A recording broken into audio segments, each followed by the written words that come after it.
दोस्तों स्वागत है आप सभी का हमारे चैनल की एक बिल्कुल ही नई वीडियो के अंदर, जहां पर आज की इस वीडियो के अंदर हम बात करने वाले हैं इस साल की सबसे बड़ी मूवी के बारे में, जिस मूवी का नाम है कल्कि 2898 एडी। एंड इस मूवी की स्टार कास्ट की बात की जाए तो इस मूवी के अंदर प्रभास, कमल हसन, दीपिका पादुकोण, अमिताभ बच्चन, दुलकर सलमान, दिशा पटानी और एक्टर ब्रह्मानंदम जैसे कई सारे बड़े बड़े एक्टर्स हैं। और सही मायनों में देखा जाए तो इन सबकी एक्टिंग की वजह से ये मूवी सच में बहुत कमाल की बनी है। हालांकि सिर्फ एक्टिंग ही नहीं बल्कि इस मूवी का स्टोरी प्लॉट, इसकी कहानी, मूवी के एक्शन सीन्स और वीएफएक्स सब कुछ बहुत कमाल का है। इसीलिए आज की इस वीडियो के अंदर हम कल्कि मूवी की बात करने वाले हैं और आप सबके लिए इस पूरी मूवी की स्टोरी को एक्सप्लेन करने वाले हैं, ताकि आप सब भी घर बैठे इस मूवी को एंजॉय कर सकें। तो ये वीडियो काफी कमाल की होने वाली है, इसलिए आप सभी इसे पूरा एंड तक जरूर देखना। और अगर आप में से कोई भी हमारे चैनल को पहली बार दिख रहा है तो वो जल्दी से हमारे चैनल को सब्सक्राइब कर लेना। और हाँ, सब्सक्राइब करने के साथ साथ बगल के बेल आइकन को भी ऑल पर सेट कर लेना। और अगर आपको ये वीडियो पसंद आती है तो आप वीडियो को लाइक जरूर करना। और वीडियो को लाइक करने के साथ साथ आप सभी कमेंट्स के अंदर कल्कि जरूर लिखना। अगर आप सभी कमेंट्स के अंदर कल्कि लिखेंगे तो उससे मुझे पता लगेगा कि आपको मूवी बहुत पसंद आई है। इसीलिए जल्दी से लाइक और कमेंट करिए। और अगर आपको वीडियो देखने के बाद वीडियो पसंद आती है तो उसे शेयर भी करिए। तो आइए अब हम इन सारी बातों को सेट करते हैं और आज की इस कमाल की वीडियो को स्टार्ट करते हैं।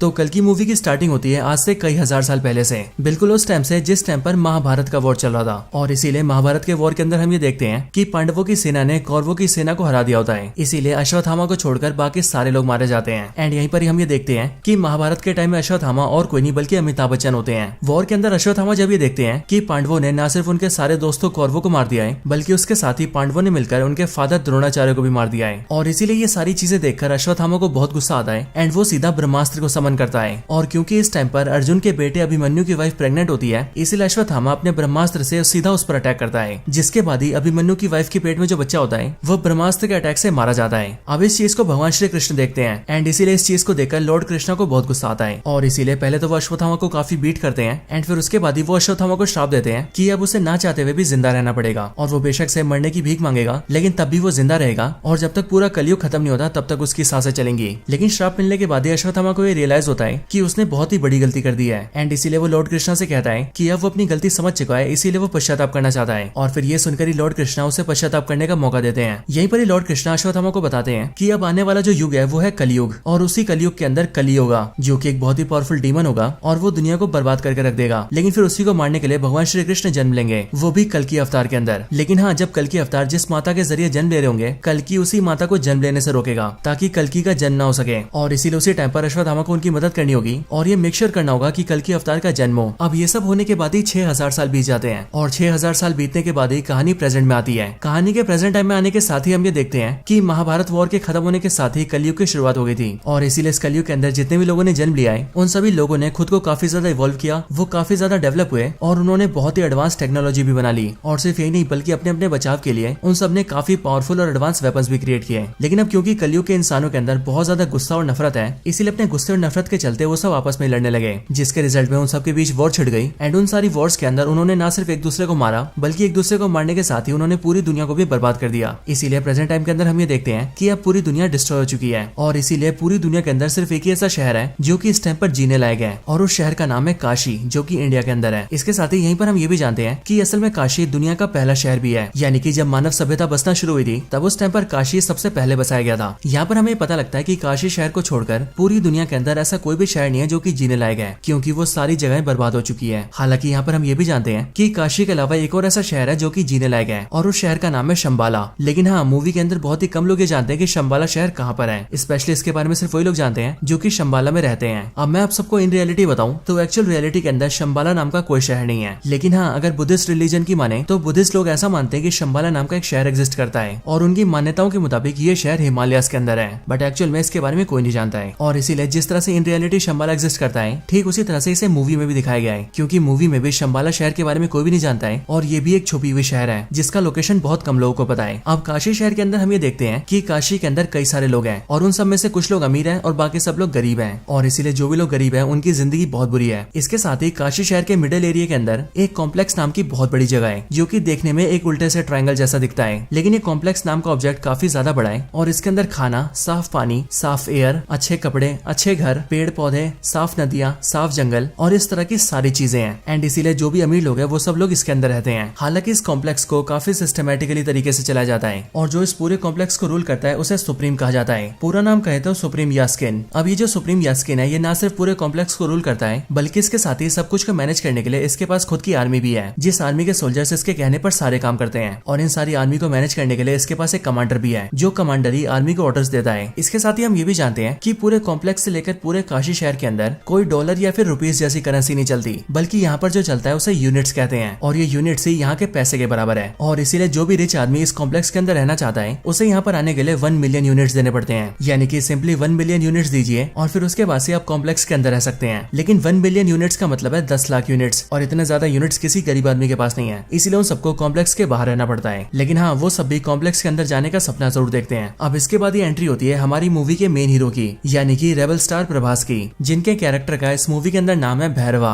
भैरवा की एंट्री होने के साथ ही हम ये जानते हैं कि भैरवा काशी शहर के अंदर ही रहता है। लेकिन हाँ, भैरवा की कोई फैमिली नहीं है, ना ही उसके मदर और फादर है और ना ही भाई बहन है। एंड इसीलिए भैरवा अकेला अपनी जिंदगी बिताता है। लेकिन इसके साथ ही हम ये भी जानते हैं कि भैरवा काफी अच्छा फाइटर है और वो लड़ने के बहुत सारे तरीके जानता है। अब वैसे देखा जाए तो साउथ इंडियन फिल्मों के जितने भी हीरो होते हैं वो सब लड़ने में तो वैसे एक्सपर्ट होते हैं, इसीलिए यहाँ पर भैरवा यानी कि प्रभास भी बाकियों से काफी पावरफुल है। हालांकि इसके साथ ही हम ये भी देखते हैं कि भैरवा एक काफी अच्छा इंसान है। लेकिन हाँ, भैरवा का भी ये सपना है कि वो एक दिन कॉम्प्लेक्स के अंदर जाए और वहाँ जाकर एक मजे की जिंदगी बिताए। लेकिन हाँ, अब क्योंकि कॉम्प्लेक्स के अंदर जाने के लिए 1 मिलियन यूनिट्स देने पड़ते हैं, इसीलिए भैरवा अब तक कॉम्प्लेक्स के अंदर नहीं जा पाया है, क्योंकि उसके पास इतने यूनिट्स ही नहीं है। और इतने सारे यूनिट्स तो क्या, बल्कि उसके पास कुछ भी नहीं है। इसीलिए वो दूसरों से यूनिट्स मांग मांग के उधारी पे जीता है और टाइम से किसी का भी उधार नहीं चुकाता है। हालांकि एक दिन हम ये देखते हैं कि काशी के अंदर शंबाला का एक स्पाई घुस जाता है और इसीलिए उसे कई सारे गुंडे पकड़ रहे होते हैं, क्योंकि शंबाला से जो भी लोग आते हैं या फिर स्पाई आते हैं उन सबको पकड़कर अगर कॉम्प्लेक्स को सौंपा जाए तो कॉम्प्लेक्स के सोल्जर्स का कमांडर उस आदमी को काफी बड़ी बाउंटी देता है, मतलब कि काफी बड़ा इनाम देता है। और इसीलिए यहाँ पर जैसी भैरवा उस स्पाई को देखता है वैसे वो उन सारे गुंडों से फाइट करता है और उन सबको बीट करके शंबाला के स्पाई को पकड़ लेता है। हालांकि उससे पकड़ने के बाद ही भैरवा को पता लगता है कि असल में शंबाला का वो स्पाई एक आम आदमी है जो कि बस यहाँ पर कॉम्प्लेक्स की तहकीकात करने आया है। लेकिन अब क्योंकि उसे तो सिर्फ यूनिट चाहिए थे ताकि वो कॉम्प्लेक्स के अंदर जा सके, इसीलिए वो स्पाई की बात नहीं मानता है और उसे अपने घर में बंद कर देता है ताकि कुछ टाइम बाद ही वो उसे कॉम्प्लेक्स को सौंप दे और कॉम्प्लेक्स से उसे 10,000 यूनिट्स मिले। और फिर इसी तरह से धीरे धीरे करके वो कई सारी यूनिट जोड़े और जब उसके पास 1 मिलियन यूनिट्स हो जाए तो वो कॉम्प्लेक्स के अंदर जाए। हालांकि इसके कुछ टाइम बाद ही हम दिशा पटानी को भी देखते हैं, जिसका इस मूवी के अंदर रॉक्सी नाम होता है और वो बेसिकली मूवी के अंदर भैरवा की गर्लफ्रेंड होती है। रॉक्सी जब भैरवा से मिलती है तब हमें पता लगता है कि भैरवा ने उधार लेने के मामले में रॉक्सी को भी नहीं छोड़ा है और उसने रॉक्सी से भी कई सारे यूनिट्स उधार ले रखे हैं। लेकिन इन सबसे हटकर रॉक्सी भैरवा को बताती है कि उसकी कॉम्प्लेक्स के अंदर जॉब लग गई है एंड उसे कल से कॉम्प्लेक्स के अंदर जाना है और वहाँ जाकर साफ सफाई करनी है। लेकिन जैसे भैरवा कॉम्प्लेक्स का नाम सुनता है वैसे वो रॉक्सी से कहता है कि वो कल बस एक दिन के लिए उसे अपने साथ लेकर जाए, क्योंकि उसका भी ये सपना है कि वो कॉम्प्लेक्स को अंदर से देखे। अब इसके लिए रॉक्सी एग्री कर जाती है और वो भैरवा को अपने साथ कॉम्प्लेक्स के अंदर ले जाती है।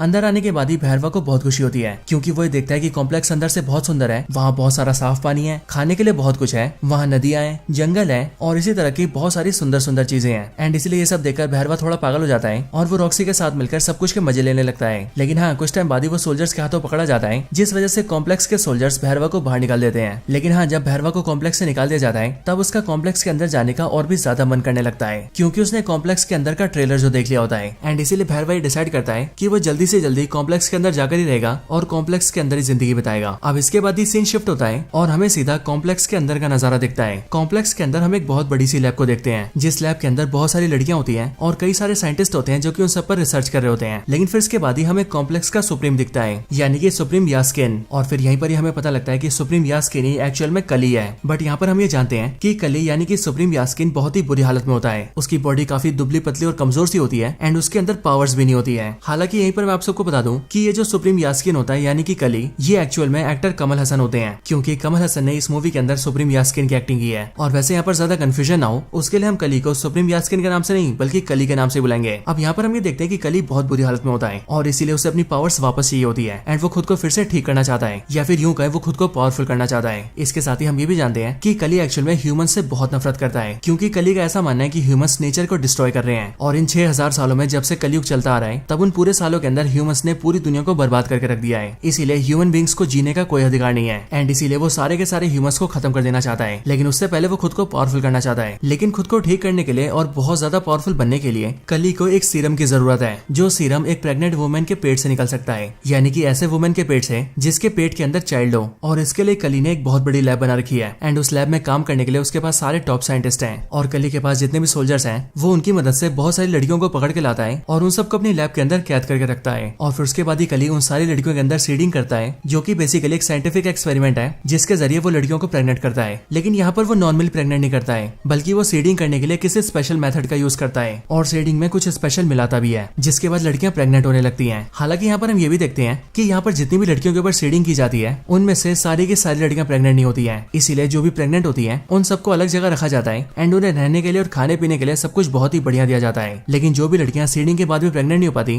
उन सबको लैब के अंदर स्लेव बनाया जाता है, यानी कि गुलाम। और फिर वही सारी स्लेव लड़कियां सभी प्रेग्नेंट हुई लड़कियों की सेवा करती हैं और जो भी उन्हें हेल्प चाहिए होती है वो सारी हेल्प भी करती हैं। हालांकि यहीं पर हम ये भी जानते हैं कि कली को जिस सीरम की जरूरत है वो सीरम उसी प्रेग्नेंट लड़की के पेट से निकल सकता है जो कि 121 डेज से ज्यादा टाइम से प्रेग्नेंट हो, यानी कि वो कम से कम 4 महीने के प्रेग्नेंट हो। लेकिन यहाँ पर हम ये देखते हैं कि कली की सीडिंग की वजह से यहाँ लैब में जितनी भी लड़कियों को प्रेग्नेंट किया जाता है वो सभी लड़कियां 90 या फिर 91 डेज से ज्यादा जी नहीं पाती हैं, मतलब कि उन सबकी 3 महीने में ही मौत होने लगती है। लेकिन तब भी कली लगातार लड़कियों के ऊपर सीडिंग करवाता रहता है ताकि एक ना एक दिन उसे ऐसी लड़की मिले जो कि 121 डेज से ज्यादा टाइम तक प्रेग्नेंट हो, और जिस दिन ऐसा हुआ उस दिन उसे सीरम मिल जाएगा। अब इन सब के बाद यहीं पर ही हम दीपिका पादुकोण को देखते हैं जो कि लैब के अंदर कैप्चर की हुई लड़कियों में से एक होती है। लेकिन हाँ, यहाँ पर हम ये देखते हैं कि दीपिका पादुकोण प्रेग्नेंट नहीं होती है, बल्कि वो उन लड़कियों में से एक होती है जो कि सीडिंग के बाद भी प्रेग्नेंट नहीं हो पाई थी एंड इसीलिए वो यहाँ पर एक स्लेव की तरह काम करती है और जो भी प्रेग्नेंट है उन सबकी हेल्प करती है। इसके साथ ही हमें ये भी पता लगता है कि दीपिका पादुकोण जब बहुत छोटी थी तब उसी टाइम पर उसके पेरेंट्स ने उसे कॉम्प्लेक्स के अंदर भेज दिया था, इसीलिए वो बचपन से यहाँ पर है। इसके साथ ही उसका जो नाम है वो यहाँ पर सम 80 रखा गया है, यानी कि SUM सम और 80। हालांकि कुछ दिनों के बाद ही हम ये देखते हैं कि एक्चुअल में दीपिका पादुकोण यानी कि सम 80 प्रेग्नेंट है और उसे प्रेग्नेंट हुए टोटल 5 महीने हो चुके हैं, यानी कि 150 डेज से भी ज्यादा। और सच में ये बहुत ही बड़ी बात थी, लेकिन एक्चुअल में दीपिका ने इस बात को सबसे छुपा कर रखा था और उसने किसी को पता नहीं लगने दिया था कि वो इतने टाइम से प्रेग्नेंट है। हालांकि इसके कुछ टाइम बाद ही हम ये भी देखते हैं कि दीपिका के बहुत टाइम छुपाने के बाद भी इस चीज को एक सोल्जर देख लेता है और इसीलिए वो सीधा कॉम्प्लेक्स के कमांडर को बता देता है कि दीपिका 150 डेज से भी ज्यादा प्रेग्नेंट है। और फिर इसीलिए लैब वाले उसे उठा लेते हैं एंड उसकी बॉडी को एक बड़ी सी मशीन में डाल देते हैं एंड उसके पेट से सीरम को एक्सट्रैक्ट करने की कोशिश करते हैं। लेकिन जब एक्सट्रैक्शन को स्टार्ट किया जाता है तब जैसे ही सिर्फ एक ही बूंद एक्सट्रैक्ट होता है वैसे ही एक बूंद के एक्सट्रैक्ट होने के साथ ही वो मशीन रुक जाती है और फिर उसके बाद ही पावर सप्लाई कट जाती है, लाइटें धीरे धीरे करके जलने बुझने लगती हैं एंड आसपास की सारी चीजें हिलने लगती हैं। और फिर इसी टाइम पर दूसरी तरफ हम ये देखते हैं कि यहाँ से थोड़ी दूरी पर एक टेंपल होता है और उसी टेंपल के अंदर अश्वत्थामा होता है जो कि वैसे तो काफी टाइम से मेडिटेशन में होता है, लेकिन अभी अचानक से उसकी आंखें खुलती हैं और वो इस बात को फील करता है कि कल की अवतार जन्म लेने वाले हैं और इसीलिए भगवान उसे संकेत दे रहे हैं कि वो उनके जन्म होने में कोई बाधा ना आने दे। एंड फिर इसके लिए अश्वत्थामा वहां से निकल जाते हैं और वो उसी वुमेन को ढूंढने लगते हैं जो वुमेन कल की अवतार को जन्म देने वाली है। हालांकि इसी टाइम पर हमें भी ये पता लग जाता है कि असल में जो कल की अवतार को जन्म देने वाली है वो और कोई नहीं बल्कि दीपिका पादुकोण है, यानी कि सम 80। इसके बाद ही हम कॉम्प्लेक्स में देखते हैं जहाँ पर सिर्फ एक बूंद सीरम के निकलने के बाद ही एक्सट्रैक्शन रुक गया था। लेकिन फिर इसके अगले पल ही हम ये देखते हैं कि जिस मशीन के अंदर दीपिका होती है उसी मशीन के अंदर उसकी एक फ्रेंड आ जाती है जो कि दीपिका की तरह ही एक स्लेव थी और वो दीपिका को वहाँ से निकाल लेती है एंड वो एक खुफिया रास्ते से होते हुए काफी नीचे आ जाती है।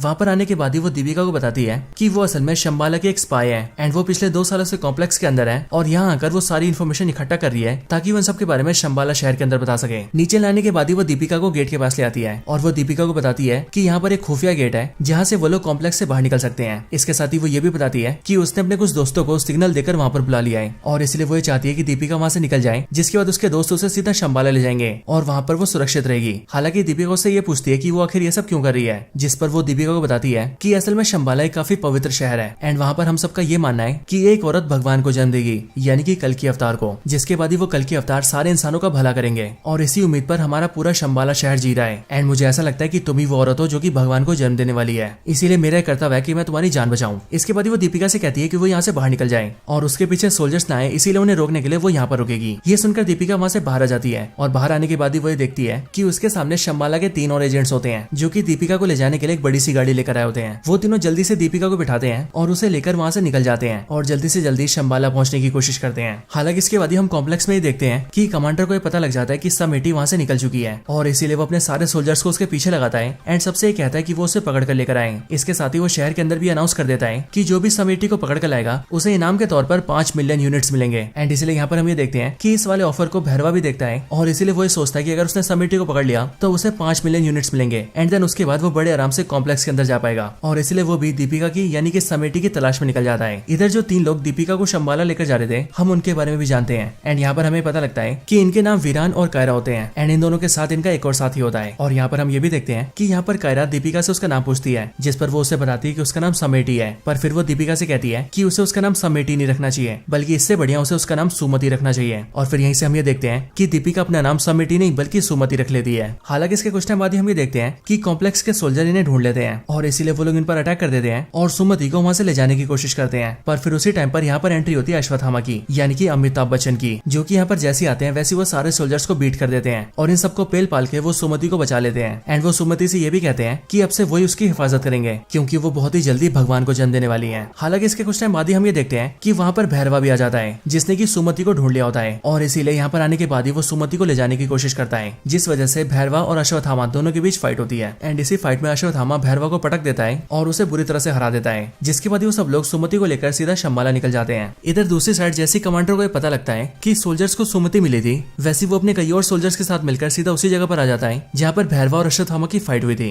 लेकिन वहाँ पर आने के बाद ही वो देखता है कि वहाँ पर उसके सारे सोल्जर्स की लाशें पड़ी हैं। इसके साथ ही वहाँ पर भैरवा भी पड़ा हुआ है जो कि अश्वत्थामा से फाइट हार गया था। यहाँ पर कमांडर भैरवा को अरेस्ट करने का ऑर्डर्स देता है, इसीलिए सोल्जर्स भैरवा को अरेस्ट कर लेते हैं। लेकिन अरेस्ट होने के बाद ही भैरवा कमांडर से कहता है कि जब वो लोग सुमति को यहाँ से लेकर जा रहे थे तब उसने ये सुना था कि वो लोग शंबाला जा रहे हैं और कोई भी नहीं जानता कि शंबाला कहाँ पर है, लेकिन वो अकेला ऐसा इंसान है जो कि शंबाला जा सकता है। इसीलिए अगर कमांडर उसे सिर्फ एक मौका देंगे तो वो उनके लिए सुमति को ले आएगा। ये सुनकर कमांडर एग्री कर जाते हैं और वो भैरवा को एक मौका देते हैं और वो उससे कहते हैं कि अगर वो सुमति को शंबाला से लेकर आ गया तो फिर उसके बाद वो खुद ही उसे कॉम्प्लेक्स के अंदर एंट्री देंगे एंड फिर उसके बाद से वो कॉम्प्लेक्स के अंदर बड़े आराम से रह पाएगा। अब इसके बाद ही भैरवा सीधा अपने घर आता है और घर आकर शंबाला के उस स्पाई को आजाद कर देता है जिसे उसने आज से काफी टाइम पहले पकड़ा था। हालांकि इसे आजाद करने के बाद ही भैरवा से ट्रैप में फंसाता है क्योंकि भैरवा उससे कहता है कि अब कॉम्प्लेक्स वाले उसे कभी भी कॉम्प्लेक्स के अंदर एंट्री नहीं देंगे और इसीलिए उसे किसी को पकड़ने का कोई फायदा नहीं है एंड इसीलिए वो इसे इस टाइम पर आजाद कर रहा है। पर यह बात सुनकर शंबाला का जो स्पाई होता है वो भैरवा से कहता है कि उसे कॉम्प्लेक्स के अंदर जाने की ज्यादा सोचनी भी नहीं चाहिए, बल्कि इसकी बजाय उसे उसके साथ शंबाला जाना चाहिए जो कि वैसे ही काफी सुंदर शहर है और वहाँ पर उनके साथ जाकर उसे अच्छाई का साथ देना चाहिए क्योंकि ये कॉम्प्लेक्स वाले बहुत ही बुरे इंसान है। ये सुनकर भैरवा एग्री कर जाता है क्योंकि एक्चुअल में ये उसके प्लान का हिस्सा होता है और फिर वो शंबाला के उस स्पाई के साथ सीधा शंबाला जाता है एंड शंबाला के अंदर आते ही वो शंबाला के स्पाई को यानी कि अपने साथी को बेहोश कर देता है और फिर वो उसे धोखा देकर सीधा सुमति के पास जाता है और वो सीधा अश्वत्थामा का रूप ले लेता है और अश्वत्थामा के रूप में आकर वो सुमति को अपने साथ ले जाने लगता है। लेकिन बाहर आते उसे अश्वत्थामा घेर लेता है, जिसके बाद ही भैरवा और अश्वत्थामा के बीच एक और फाइट होती है। लेकिन अब क्योंकि भैरवा इस बार तैयारी करके आया होता है इसलिए वो अश्वत्थामा को काफी अच्छी टक्कर देता है। लेकिन इन दोनों के फाइट के दौरान ही हम ये देखते हैं कि शंबाला के पास कॉम्प्लेक्स का कमांडर अपने बहुत सारे सोल्जर्स के साथ आ जाता है और वो सीधा शंबाला पर अटैक करके अंदर घुस जाता है, जिसके बाद शंबाला के सारे सोल्जर्स भी इकट्ठा होते हैं और फिर शंबाला के सोल्जर्स और कॉम्प्लेक्स के सोल्जर्स दोनों के बीच फाइट होती है और यहाँ पर हम एक बहुत ही बड़ी वॉर को देखते हैं। लेकिन इस वॉर के अंदर कमांडर अपने सोल्जर्स के साथ मिलकर शंबाला के सारे सोल्जर्स को बहुत बुरी तरह से मार रहा होता है। इस टाइम पर ही हमें यह भी पता लगता है कि असल में अश्वत्थामा के हाथ में जो हथियार है वो एक्चुअल में उसका नहीं बल्कि कर्ण का हथियार है एंड इसीलिए यहाँ पर अश्वत्थामा के हाथ का जो हथियार होता है वो अचानक से गिरकर सीधा भैरवा के हाथ में आ जाता है। लेकिन जैसे वो भैरवा के हाथ में आता है वैसे वो हथियार चमकने लगता है और भैरवा की पावर्स भी बहुत ज्यादा बढ़ जाती है और फिर सीधा यहाँ पर फ्लैशबैक आता है और फ्लैशबैक के जरिए हम ये जानते हैं कि असल में भैरवा ही महाभारत के टाइम का अर्जुन है और यहाँ पर उसकी अर्जुन वाली असली पावर्स जाग चुकी है और फिर इसके लिए भैरवा कुछ टाइम के लिए अर्जुन बन जाता है और वो सीधा कमांडर के सारे सोल्जर से लड़ने लगता है एंड फिर वो सारे सोल्जर्स को मार देता है और एंड में वो कमांडर को भी मार देता है और फिर इस तरह से वो सुमति को बचा लेता है। लेकिन फिर जैसे वो अपना हथियार छोड़ता है वैसे हम ये देखते हैं कि वो एक बार फिर से भैरवा बन जाता है, यानी कि वही भैरवा जिसे कॉम्प्लेक्स के अंदर जाना है और इसीलिए होश आते वो सीधा सुमति को उठाता है और उसे लेकर अपनी गाड़ी में बैठ जाता है और वहां से सीधा अपनी गाड़ी को फ्लाई करता है और शंबाला से निकल जाता है। इस टाइम पर अश्वत्थामा से रोकने की कोशिश करता है लेकिन वो भी भैरवा को रोकने में फेल हो जाता है और भैरवा सुमति को लेकर अपने साथ निकल जाता है। अब इसके बाद ही हमें सीधा कॉम्प्लेक्स का सीन दिखाया जाता है जहाँ पर हम कली को देखते हैं। अब आपको याद हो तो जिस टाइम पर सुमति का एक्सट्रैक्शन चल रहा था उस टाइम पर मशीन के बंद होने तक वहाँ पर एक बूंद सीरम को निकाल लिया गया था एंड इसलिए यहाँ पर हम ये देखते हैं कि उसी एक बूंद सीरम को सीधा कली के हाथ में दिया जाता है और फिर कली जैसी उसे लेता है वैसी सीरम के उस एक बूंद को वो अपनी बॉडी में डाल लेता है और जैसी वो एक बूंद सीरम कली की बॉडी में जाता है वैसे हम ये देखते हैं कि कली की दुबली पतली और कमजोर सी बॉडी बहुत ही पावरफुल और मस्कुलर हो जाती है और वो बहुत ज्यादा शक्तिशाली हो जाता है। और फिर इसके बाद ही कली ये डिसाइड करता है कि अब उसे बाकी का पूरा सीरम चाहिए और इसके लिए वो खुद ही सुमति को ढूंढेगा और उसके अंदर से सारा सीरम निकाल लेगा और जब ऐसा होगा तब कली इतना ज्यादा पावरफुल हो जाएगा कि तब उसे रोकने वाला कोई भी नहीं होगा, यहाँ तक कि भगवान भी नहीं। हालांकि दोस्तों यहीं पर ये मूवी एंड हो जाती है और इसीलिए जब इस मूवी का नेक्स्ट पार्ट आएगा तभी हमें पता लगेगा कि इसकी आगे की स्टोरी में क्या होने वाला है। लेकिन हाँ दोस्तों तब तक के लिए इसकी स्टोरी यहीं पर एंड होती है।